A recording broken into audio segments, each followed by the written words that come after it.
Earlier this month, billionaire mogul Jeff Bezos announced he'd be stepping down as Amazon's CEO after 3 wildly successful decades at the helm. His replacement, Andy Jassy, is barely known outside tech business circles. Should you care? Yes, this is no run-of-the-mill corporate reshuffle. When Jassy takes the reins of Bezos' $1.7 trillion juggernaut later this year, he'll instantly become one of the biggest private employers on Earth. A colossus of commerce, retail, Hollywood, and the very future of the internet. So join us now as we rock up to the C-suite in our best suit and tie to ask exactly who is Andy Jassy. Andrew R. Jassy was born on January 13, 1968, to a Jewish family of Hungarian heritage. He grew up in Scarsdale, a well-to-do commuter town in New York State. His father was a handsomely remunerated senior partner at NYC law firm Dewey Ballantine. Always a bright lad, Jassy graduated with honors from Harvard College, where he's said to have entertained ambitions of ultimately becoming a sports commentator. Instead, after Harvard, Jassy went to work for the Danbury Mint, a decidedly old-school firm which specializes in toy collectibles and miniature cars. Disenchanted after 5 years of that, he went back to Harvard Business School and studied for his MBA. The Monday after his final examination in 1997, the year he also married Alana Kaplan,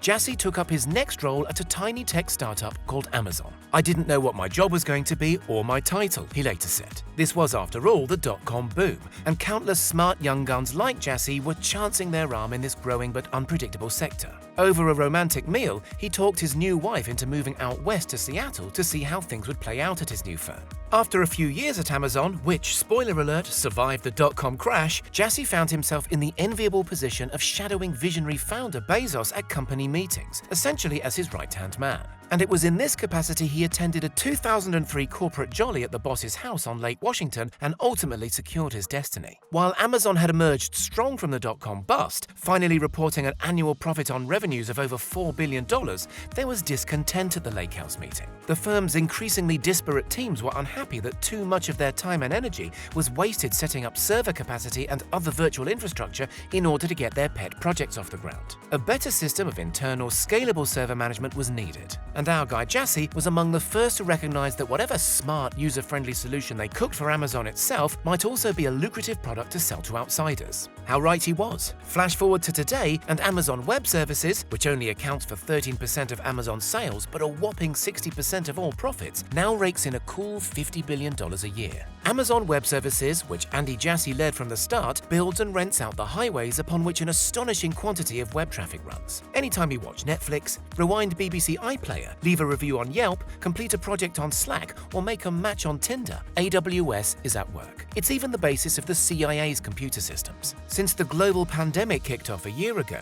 AWS has grown still more powerful, providing the essential framework that video chat giant Zoom relies on. It gets better. Amazon Web Services even provided the crucial computational horsepower that helped biotech firm Moderna develop its COVID-19 vaccine in lightning-quick time. Although it's by no means the best-known wing of Amazon's sprawling empire, most people have never heard of it. Andy Jassy's pivotal role in helping AWS dominate cloud computing made him the logical choice for Bezos to single out as his heir.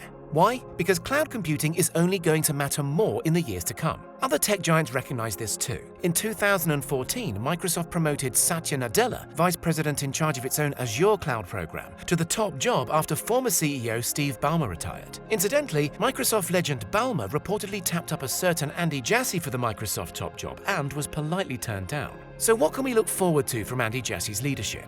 As you may expect from one of its most venerable employees, Jassy eats, sleeps, and breathes Amazon's famously frothy corporate culture, and his speech is said to be peppered with aphorisms drawn directly from company mission statements. For instance, he favors teams where collaborators demonstrate backbone, which is to say they stand up to him. His number one criteria for good leadership, immortally codified in Amazon law, is be right a lot. Jassy's also fond of saying there's no compression algorithm for experience, which is a roundabout way of saying you need to grind for a long time before you get to the top, just as AWS did. Its dominant position over relative latecomers to the cloud, Google and Microsoft, is at least partly because Amazon, as so often, was there first. Which isn't to say Andy Jassy's leadership style is all airy-fairy corporate fluff. Widely regarded as a friendly, down-to-earth employer, he's also very exacting and demands consistent excellence from his teams. Meetings with Jassy are held in a conference room he likes to call The Chop, an obscure reference to Charterhouse of Parma, a French novel he read back in college. In The Chop, Jassy is said to employ a Wheel of Fortune-style prop to randomly pick whichever quivering underling he'll be grilling that day. But if he's happy with what he hears, he'll conclude the Chop meeting with an adorably folksy "Giddy up, let's get this going."